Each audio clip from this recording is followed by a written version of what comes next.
first. It is Brent, so he does choose to play that end turn 1, but now what if he doesn't draw any more Zorwas or Wimpods? Always a risk.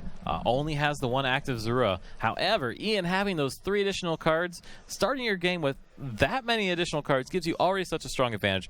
Brent's doing everything he can to bring it back down to an even playing field, but now unable to play a turn 1 Bridget, so let's see if he's able to get some cards to really help him get set up. Yeah, and again, going first in a mirror match like this is very crucial, just because getting to evolve into your Zoroarks first and being able to discard all the cards that you don't really need is just such a huge advantage. Absolutely. I'm sure both players playing those Zoroark GX, which does more damage for the more bench Pokemon. Right, looking at try to fill those bench and the 6 cards, he did get another Zorua, and he has double Zoroark in hand. So next turn, he'll be able to set up very nicely. He's able to evolve into 2 Zoroark GXs. And there's a Bridget there as well if he opts to fill up his bench with more Pokemon or use it to use with trade. All right. And there's an Ultra Ball from Ian. I also think I saw another Zorua in his hand as well. Searching his deck here. Looks like the Tapu Lele will be coming out into play.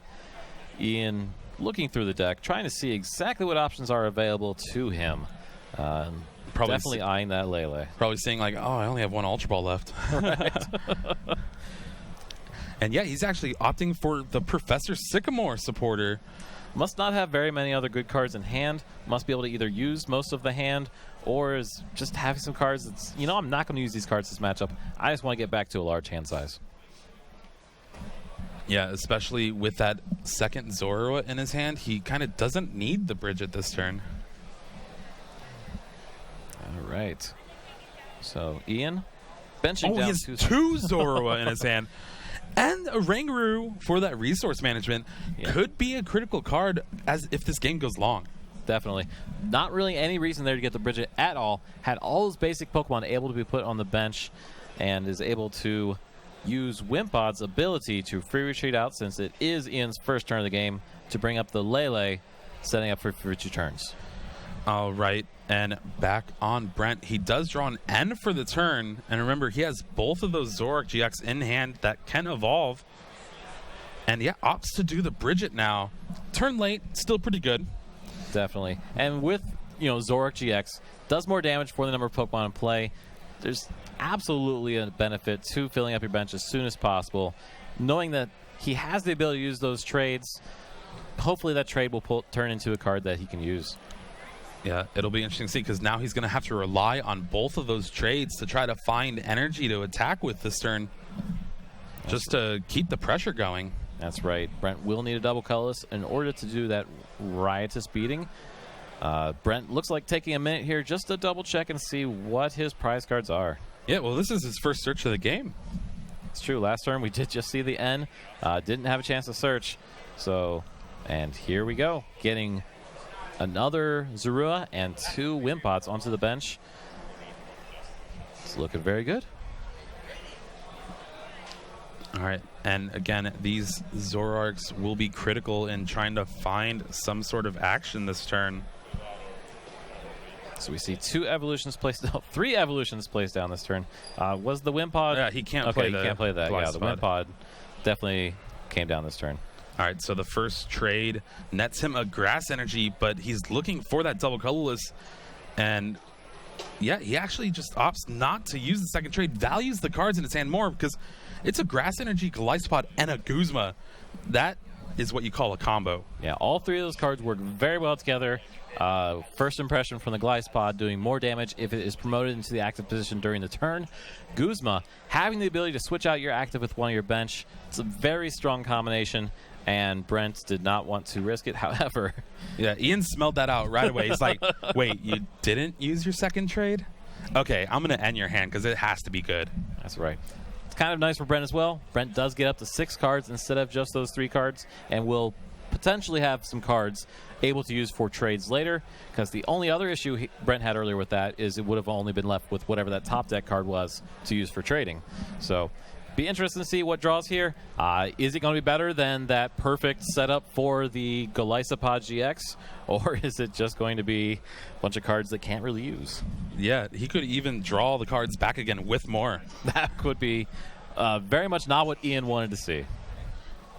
One important card he did draw was a Field Blower in combination with his own Parallel City. These decks really only play Parallel City as their stadium, and you can't play a stadium if it's already in play. That's right. Parallel City, when you put it into play, has different effects depending on which side, but still, regardless, it is still the same stadium card. So even if you were planning to turn it a different direction, you cannot play a second stadium card with the same while another one is in play. And Parallel City limiting the bench for both players in respect to where you put it really affects the damage output of Zoroark GX. That's right. Parallel City does reduce damage done by grass, fire, and water types. Grass types being the attackers here. So both sides have a drawback for both players.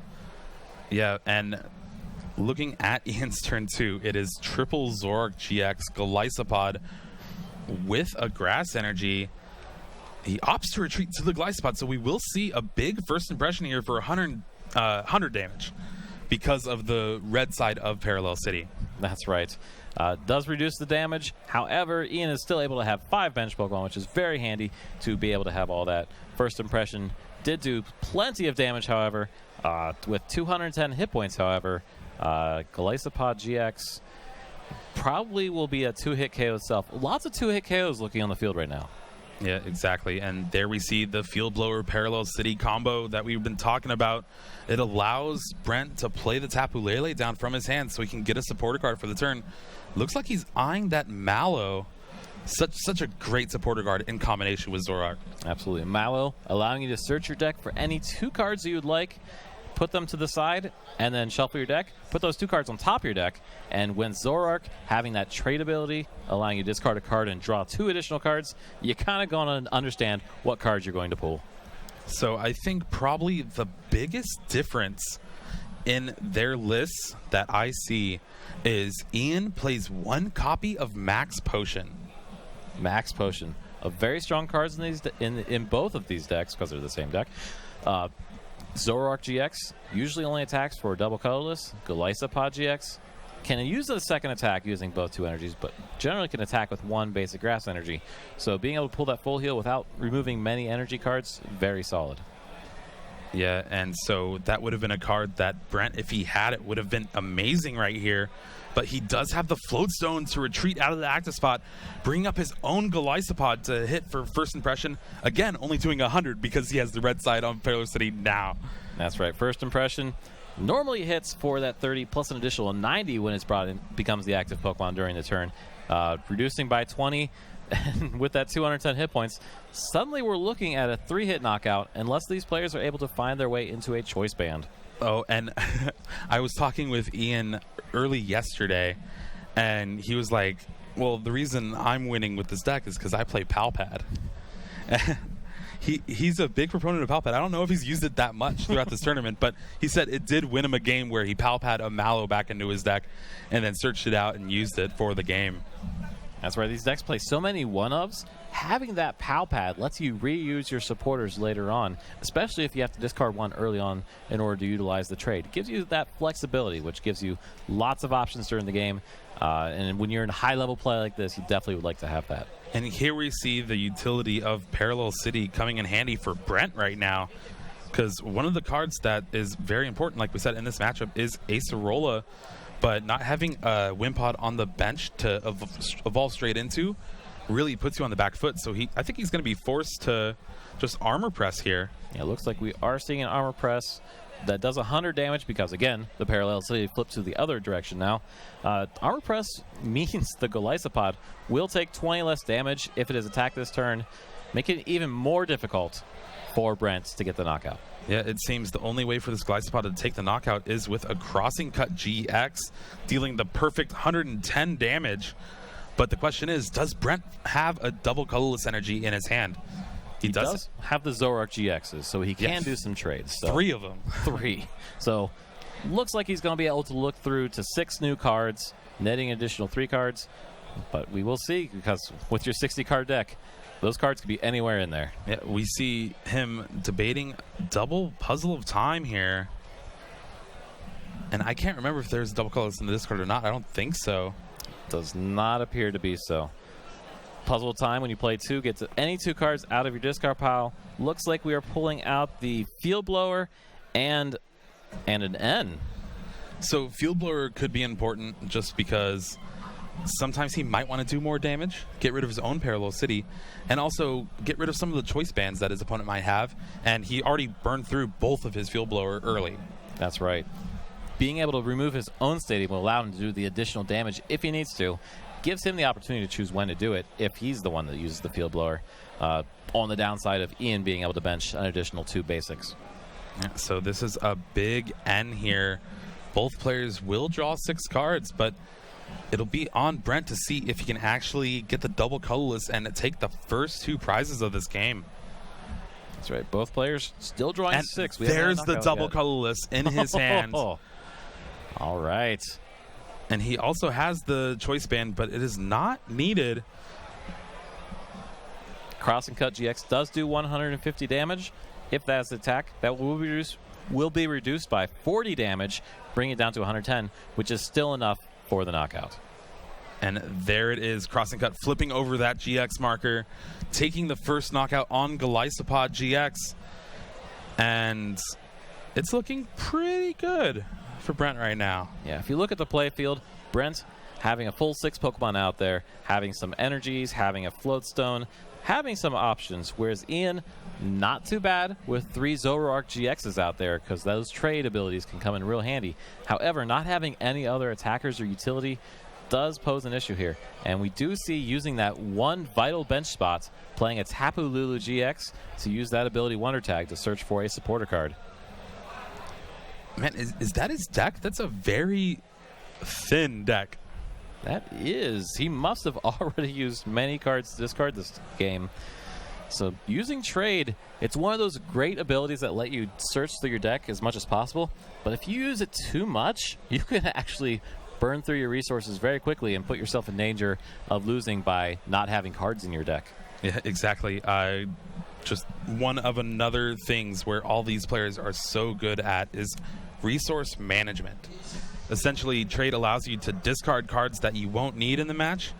And because of that, later on in the game, when you get N and stuff like that, your deck's just full of all cards that you can need. That's right. No matter how big that deck is, as long as it's important to have what you need in it, you should be in a good position. All right, so it does look like Ian got that Field Blower, getting rid of the Parallel City and the Float Stone. We immediately see a Wimpod and Grass Energy. Yeah, he was waiting for that. It looks like he didn't get the double colorless at all. So no attack from Ian here. Wow. And a Guzma off the top for Brent. Brent, very good board position right here. Has that Guzma, can opt to bring up any of those Pokemon on the bench, could take that Wimpod out before it has a chance to evolve as well. That's looking pretty sweet to me right now. Right. All right, we see a trade, discarding another one of those Ultra Balls. Yeah, and the double colorless goes down on a fresh Zoroark GX Guzma. He does bring up the Wimpod, kind of just locking Ian out of Golisopods for essentially this game. All right, we do see the Wimpod come active. There's a little bit of confusion there. Zoroark comes up from Brent's side, and looks like he will be knocking out that Wimpod for another prize. Yeah, unfortunately, it is a one prize Pokemon, but you really just put your opponent at a severe disadvantage. That's right. Applying that pressure puts your opponent where a situation, am I going to be able to get out a Golisopod this game, or is my opponent just going to keep taking out my Wimpods? Should I just try to go aggressively with my Zoroark GXs? And it does look like I did see a double colorless there drawn. Yeah, double colorless and an enhanced hammer. 2 very good cards right now for him. Plus the double Puzzle of Time. That's right. Being able to search for those 2 cards out of the discard. Lots of options, because as we mentioned, the deck was starting to look a little small, so that means the discard pile must have several. Yeah, look how big that is. Yeah.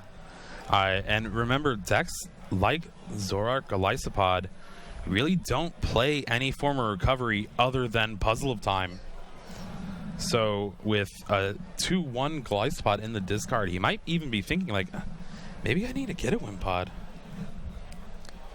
Several options there. Looks like eyeing that Guzma in the discard pile.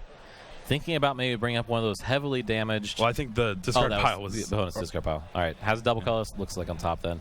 Oh, and the Parallel City.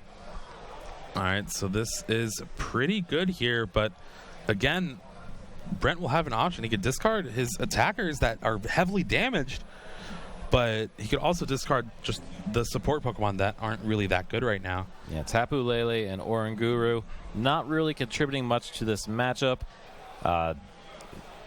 He does take out the heavily damaged Golisopod. So this actually hurts him a lot because that Enhanced Hammer takes away all the energy on Brent's side of the field. And suddenly, very quickly, just based on 2 cards being played, we are looking at a situation where Brent, suddenly, only having 2 Zoroarks and an Oranguru, no energy on the field, and the tables have flipped. Ian looking to be in the dominant position right now. Man, that was an insane turn. Enhanced Hammer coming down from Brent, kind of trying to equalize the field a little bit, but okay, there's the great combo of Field Blower, his own Parallel City, and then we're going to see a Resource Management here. Resource Management allows you to put 3 cards from your discard pile on the bottom of your deck in any order. So that will be very interesting to see what cards he decides to put back in his deck that he's going to need. Yeah, and I was talking earlier about these decks not really playing any sort of recovery. I guess Oranguru is a sort of recovery. Yeah, it's really one of those one-of techs we've been seeing in a lot of decks this weekend. Hasn't come into a whole lot of play on stream, but in certain matchups, that is definitely a card that can really swing your tide of favor in a game. Yeah, and looking at the 3 cards that Brent drew, it is Double Colorless, Zoroark GX, and a Tapu Lele. Next turn, he could just play it all down and like, okay, I'll Sycamore right now. And usually with Oranguru's Resource Management, it has to be like 2 puzzle at a time and then another card. Right. Now they go in the bottom of the deck, so they won't be able to draw anytime soon unless you do a shuffle mechanic or a search mechanic. And yeah, it looks like double puzzle and an Enhanced Hammer. Again, Enhanced Hammer, we haven't really seen it come into play as much as it could throughout this whole weekend, but in matchups like this, it's probably one of your best cards. That's right. Both players really relying on those double colorless energies.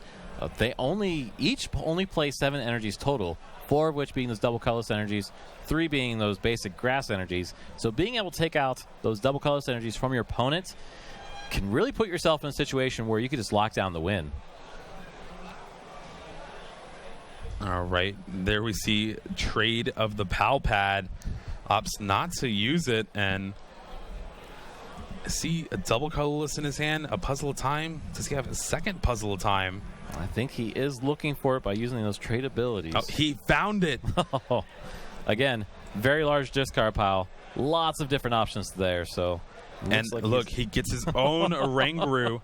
This is essentially how the match will have to come down, because you use all your resources to take like 1 or 2 knockouts, and then you're like, oh man, what am I going to do? Well, okay, well, you put some cards on the bottom of your deck. I'm going to put some cards on the bottom of my deck, and then whoever draws them first wins, right? That's what it's looking right here.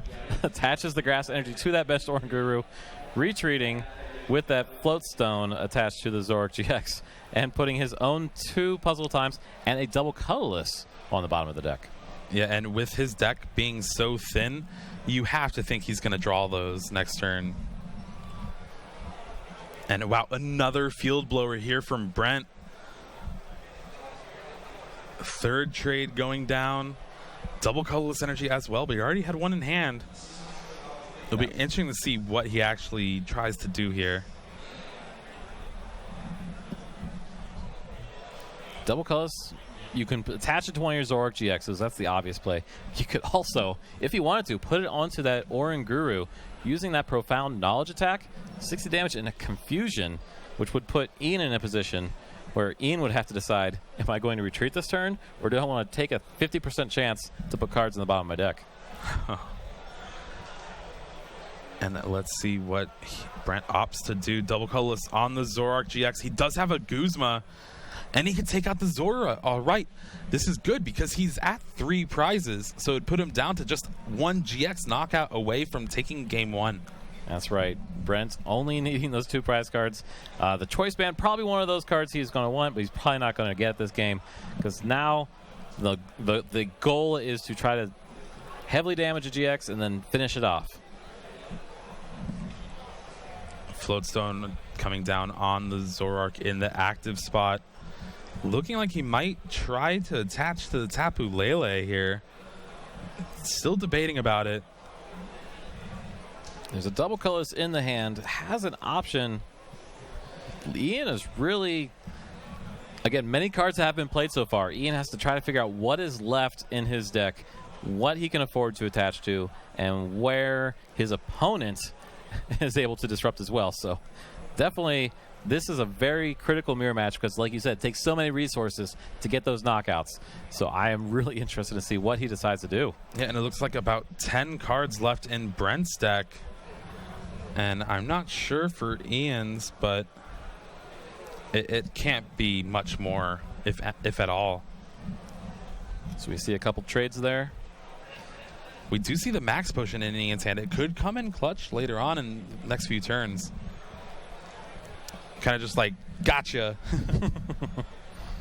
Max Potion, though, not many energies left in the play. Oh, plays the double puzzle of time, gets the Enhanced Hammer and a double colorless energy from the discard pile. So I actually like this line of play a lot because essentially the next few turns are going to come down to like double colorless, Enhanced Hammer, double colorless, Enhanced Hammer, stuff like that. Well, the best thing to do is if Brent goes like an Enhanced Hammer or Zoroark and then deal damage with Riotous Beating, Max Potion's just free. Right. So looks like using the Oranguru to put more cards back in the deck. We saw a double puzzle time go back. So looks like this is going to be a very tricky game. And a Field Blower, removing the Floatstone and the Stadium from play once again. Yeah, and you also have to remember, both players still haven't used their Acerola supporter card. Acerola would be very important. Again, very difficult to take one-hit knockouts with this matchup. And so being able to pick up a heavily damaged Pokemon, very useful. Now we do see the double colors come onto the active Zoroark GX. And as of right now, he is taking a knockout on the Rangaroo. That would only put him at 1 prize card remaining, with all of the bench Pokemon on Ian's side being GX Pokemon. That would put Ian in a situation where he won't be able to risk putting down another base of Pokemon and will be forced to attack with just what Pokemon he has left in play. Yeah, but it does take away that resource management that Ian's been using to full effectiveness here. That's right. Resource management. He's used it at least 2 times, getting back those double puzzles to get everything back out of the discard pile he needs. And now looking through that discard pile, what do I have left and what can I do? It's so many cards. Both players, look at the size of those discard piles. And this is what Zoroark does best, is like, well, my deck's all good cards now, so... Like we saw with Brent, that Cynthia that he played, it was what, double Enhanced Hammer, a Puzzle Time, and like 2 Acerola. Like, what else do you need? Oh, also a couple Choice Bands. All right, so there's some... We see a double colorless go into the Tapu Lele. That Energy Drive attack doing more damage for the number of energies in play. The opponent's Zoroark GX has a double colorless, so we are looking at 80 damage onto that Zoroark GX. We'll need another attacker, though, to finish off that Pokemon. Yeah, and I actually like this play because you have to think he's going to play an Acerola next turn, pick up this Tapu Lele. And you'd rather not Acerola a Zoroark, just because if you want the same Zoroark in play, you'll have to bench a Zorua, and that's the last prize that Brent needs. That's right. So Ooh, using that Enhanced Hammer, take out that double colorless energy. Ian probably really wanted to keep that energy on board. All right, and it looks like we'll just see another resource management here.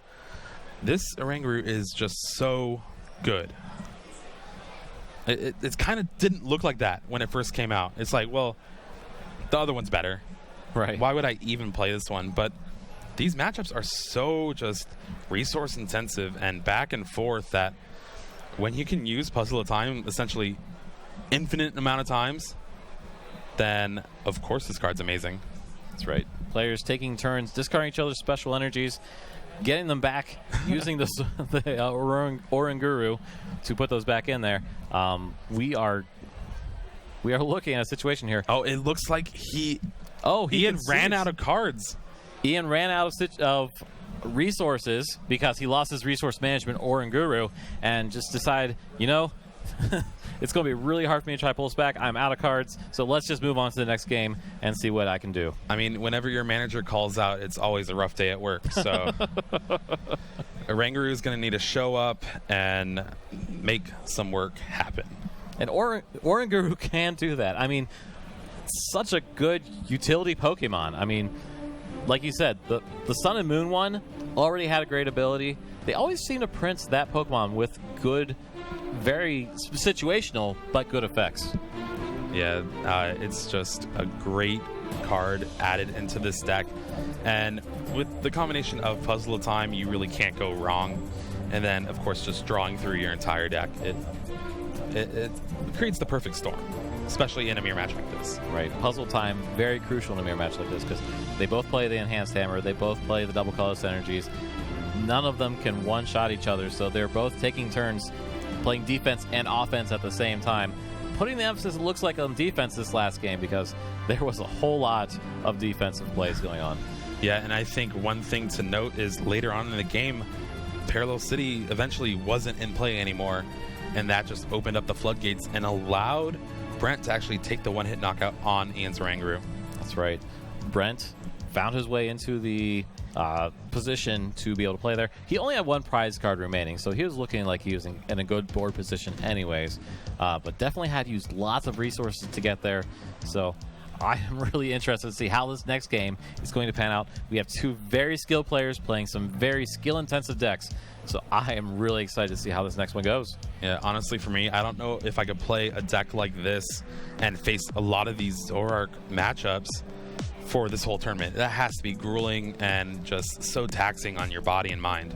Yeah, there are lots of decks out there that just say, "Hey, I'm going to head out there, and I'm just going to hit really hard and hope something happens with it." All right, again, one Acerola in Brent's prizes, and then for Ian, I think I saw a 1/1 Gliscopod as well. They can both work with having these prizes, but obviously they would rather have them available to them. Well, honestly, after seeing Game 1, I think the biggest thing is hopefully the Oranguru's not prized. You need that monkey. All right, so we do see a turn 1 Bridget here over on the inside, opting for 3 Zoruas right off the bat. I think I've seen more just naturally drawn Bridgets instead of Tapu Lele Wonder Tag search for Bridgets this whole tournament. Well, Ian did have to start with that Tapu Lele GX, so it's a good thing that Bridget was in the hand. Otherwise, would have been looking at some difficulty to get that out. Meanwhile, Brent here having to discard a Puzzle Time and an Acerola with that Professor Sycamore. Not what you want to see, but he does have a lot of basics for not playing Bridget. That's right. We do see 2 Impods. 3 Puzzle Time in his hand. So all 4 Puzzle Times have already been found by Brent. He knows they are not prized. 3 in the hand. Could play 2 to get 1 back, so that way you have a double Puzzle Time in your hand again. But we have a potential for a resource management later on. I kind of want to make a joke about, like, a Puzzle of Time is worth, like, 2 birds is worth more in the hand than 1 in the bush. Like, 3 Puzzle of Time is worth more than 1 in the discard. I don't know. But he really would before this end, he would have had to be careful because you don't want to run through those so fast. No. Puzzle Time, generally almost always a card you want to use later in the matchup when you have some resources to pick from the discard pile. But the end, forcing Brent to shuffle those cards back into hand. Both players are going to get a brand new hand of 6 cards. We will see. That could change the game entirely. Yeah, and we actually see Ian bench that Tapu Koko promo where free retreat, essentially probably what he's going to use it for most of the time, just bring up Guzma, stuff like that. But we saw it very early on in the tournament where Flying Flip just allowed the Zoroark deck to set multiple knockouts up for later turns in the game. That's right. Tapu Koko, generally well played on stream so far, so I am interested to see if it will continue its trend and be a successful play in this round. And thanks to the N and an Evo Soda, Ian gets 2 Zoroark GX in play, and he'll be able to start trading away his cards that he doesn't need, like this Mew EX in his hand. That early aggression, being able to attack with the Tapu Lele for energy drive for 40 damage, and having 2... Oh, Brent gets out 2 Zoroark GXs himself. Yeah, Brent's like, anything you can do, I can do better. Here's some Zoroarks and possibly a Glycepod if he draws it. That's one thing that Ian doesn't have in play is any Wimpods. Correct. Just did get the Tapu Koko, did not opt to go for a Wimpod. Generally, those 2 cards go well together because, like you had mentioned, you can use the Guzma, Glycepod, and Tapu Koko together for first encounter damage. And with that Wonder Tag from Brent, looks like he's eyeing down that Guzma supporter card. And I think I saw an Ultra Ball in his hand as well, but I don't know if he has the Grass Energy. Yeah, without the Grass Energy, he might be going for that Zuru on the bench just to make sure it cannot evolve, stopping Ian from doing 3 trades. We do see that Guzma is selected. Brent was just double checking to make sure all the cards that he needs are still in the deck. It's probably like, I hope my other Acerola is in here on my glass.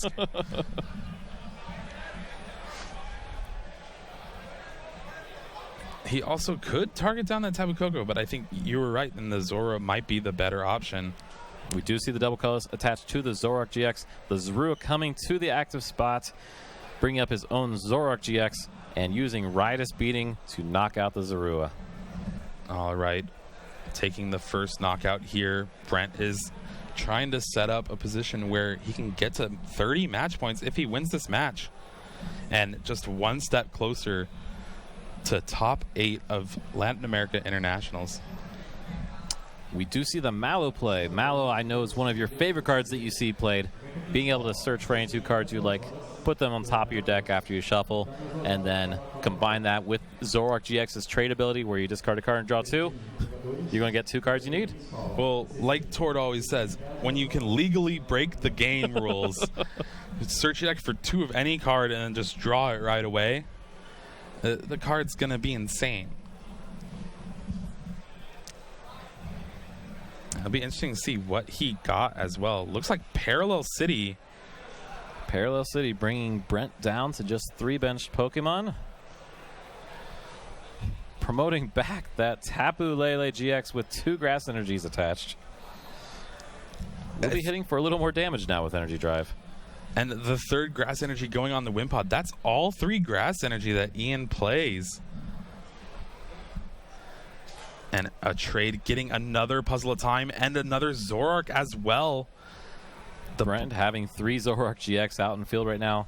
It's very good board position for him, being able to trade and get as many cards as he needs. Yeah, and awkwardly, he has the Enhanced Hammer in hand, but Ian, his draws only allowed him to play these Grass Energy, so Enhanced Hammer's not very good right now.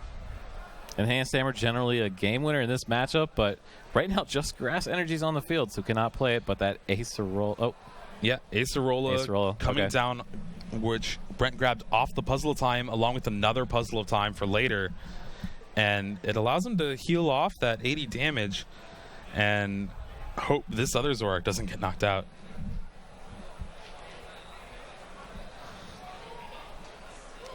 We do see Ian have that Enhanced Hammer in hand, which, unlike Brent's, is very good right now. That's right. Brent only having 1 energy on the board is the double colors attached to the active Zoroark GX. Unlikely that Ian will be able to find a way to knock out that Zoroark GX. So we will see if he opts to play it. Yeah, he would definitely need, I think, Glycepod, GX, with Colorless, Choice Band. Well, with the Parallel City, it's not doing enough. He would need a Field Blower as well. Yeah. All right, first trade for Ian this turn. Let's see what he can cobble together. He does have a Field Blower in hand. It's 1/3 of the way there. Or no, he also needs a choice band too. You need a choice band. Oh, well, like that choice band. Choice band right there. So he just needs a Golisopod GX. And the double colorless. All right. Lots of resources still need to be found. And you have no manager in play, so it's going to be a little rough.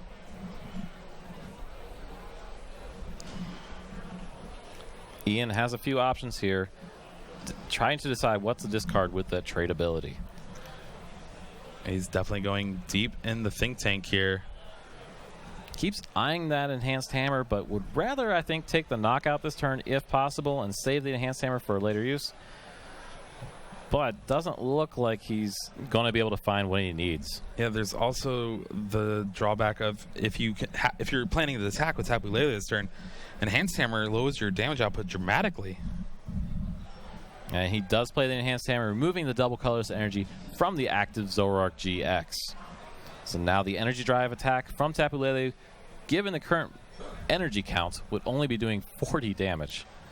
All right, looks like Tapu Lele searches out a Cynthia from the deck and opts to play it, so conserving those little bit of resources. All right.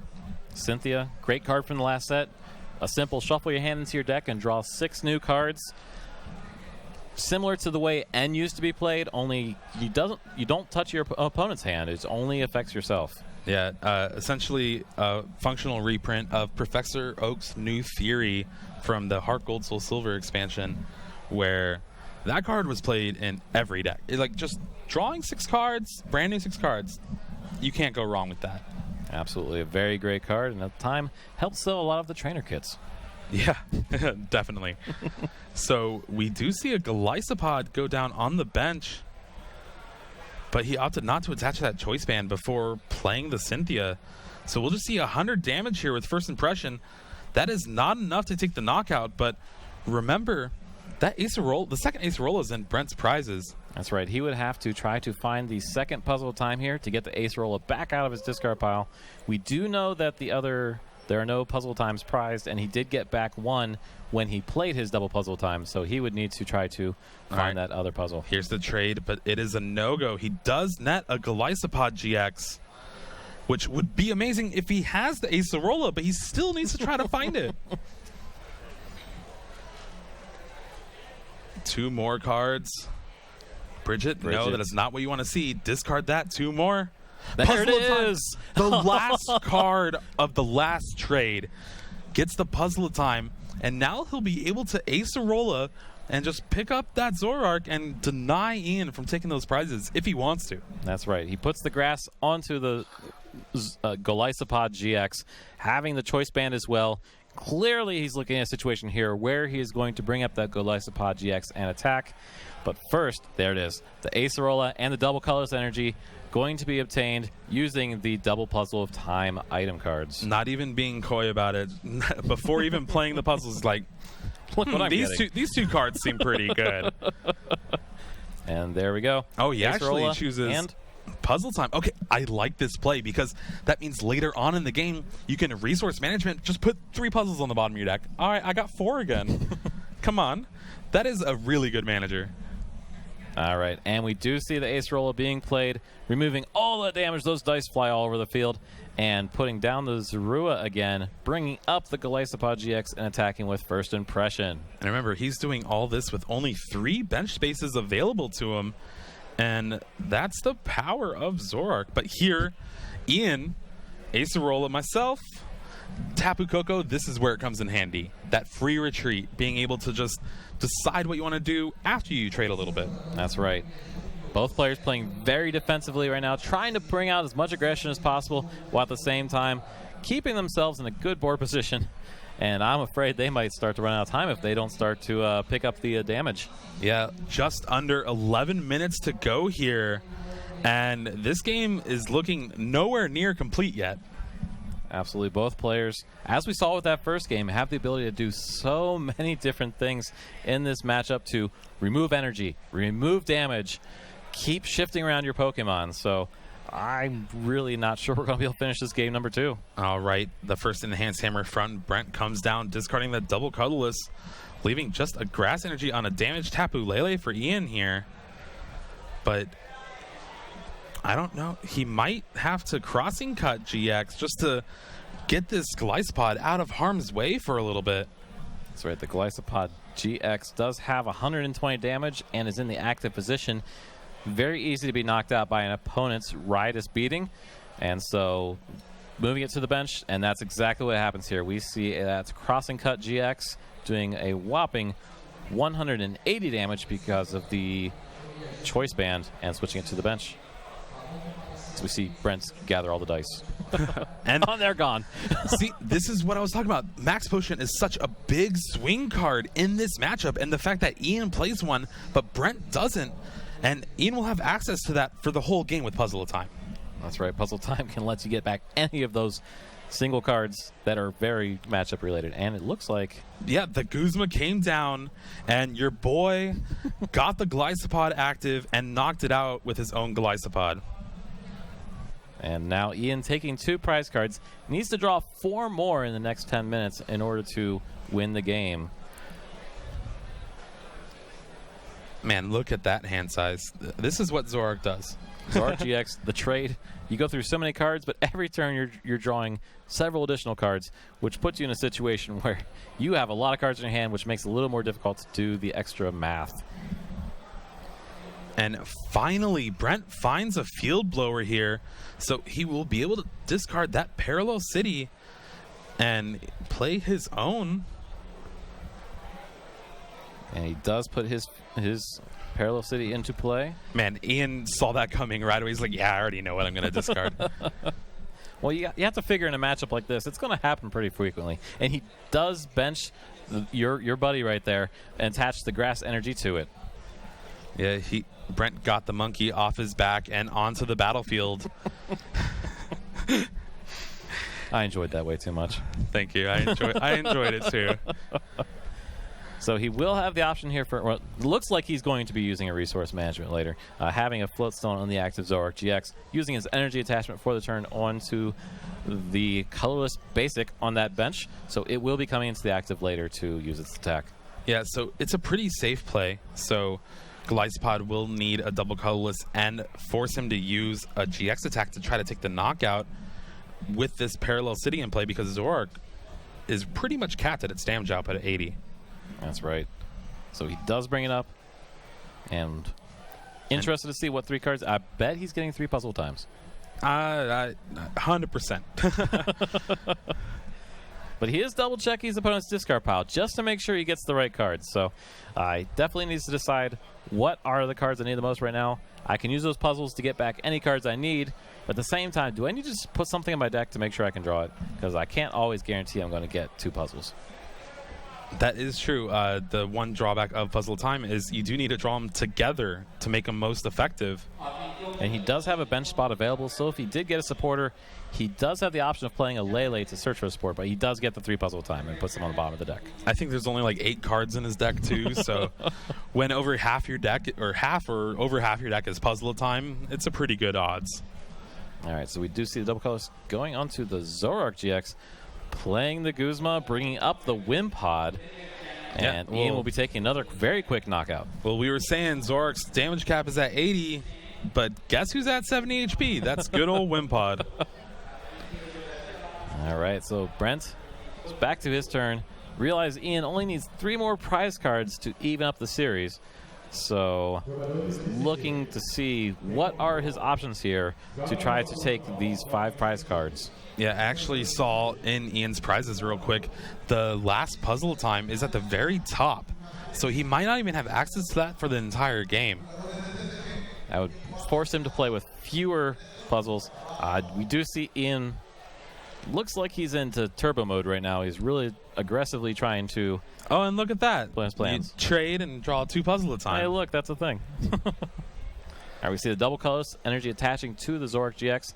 Guzma bringing up the opponent's Glycopod GX, putting it in the active position so it can't become active. Yeah, one of those ways where it just kind of, you play around your opponent's cards in a sense that, well, the one way you can do the most damage is to bring this guy up during your turn, so might as well just bring it up now.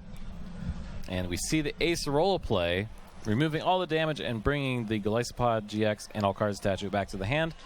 The Zoroark GX coming active with double colorless energy, a field blower, removing both the floatstone and the stadium, 2 wind pods hitting the bench, and a floatstone coming down onto the Lele. Whew, that was a lot of talking. All right, well, I'll take over. There's a Zoroark right at speeding for 100 damage, and action's back on Brent. He drew another puzzle time, if you could guess. Huh. Surprising. But the thing he has to worry about is, since he's been drawing these puzzle times, I think there's only 1 card left in his deck. That's right. Those cards did go onto the bottom of the deck using resource management. And so I don't think he shuffled. I don't think he shuffled his deck at all either. So that means he would have been drawing all the way to the bottom of his deck. So playing a card at this point, something that allows you to shuffle your hand to decks, such as an N or a Cynthia. Using another resource management to put cards on the bottom of that deck. I think probably Brent, one of his options for winning this game is just to deny Ian from all his like energy and his Pokemon on the bench, like getting just reoccurring parallel cities, kind of force your deck into like a mill deck. Because when your deck's this low to 1 card essentially, when your resource management put back puzzle of times, you're always going to have puzzle of time every turn. So as long as that Oranguru can stay alive, then that's looking pretty. That's right. He does get the Acerola back out of his discard pile, uses it to remove all that damage that he pushed so hard to apply, puts back down the Zorua to set up another Zoroark GX play, and it looks like he might be onto something here. We might see a little bit of a trade resource management loop. And I think he probably has to know by now, like, well, either Ian's saving the last 2 puzzle of times for something big, or it might be prized. And there you see Brent trade for just the 1 card, but it was the 4th puzzle of time. That's right. And he does get the Acerola back out, and he's looking through to see what exactly. Oh, he does not go for that. He goes for an enhanced hammer, an enhanced hammer, and a puzzle of time. I think this is really what we're just going to see. We're going to see a double puzzle of time for a puzzle of time and enhanced hammer, and then shuffle back the 3 puzzle of times into the deck. Well, they don't get shuffled. They go on the bottom of that very small deck. Well, you can you can put them in any order. So maybe you'll put that's true. Put like one of the puzzles on top, and then like switch it up every time. That's right. It's very important to know which order you put those puzzles that are the exact same card on. So essentially, he'll just puzzle time, get enhanced hammer or something like that he needs, and then puzzle time again, get like the field blower and parallel city, and just hope Ian doesn't get 5 Pokemon this turn. Well, Ian did get rid of that parallel city, benches down the Tapu Lele GX to get a Guzma. So we might see a Goliathspot GX with a Grass Energy. Guzma bringing up that Zorua and getting the knockout, bringing it down to just 2 prize cards remaining for Ian. Yeah, and unfortunately, with the Oranguru active, you couldn't Guzma up the Oranguru to take the knockout, because I think that's what Ian would have liked. Yeah, the only Pokemon that could do enough damage to that Pokemon would have been a first impression, and that would not have been an option with it being in the active position.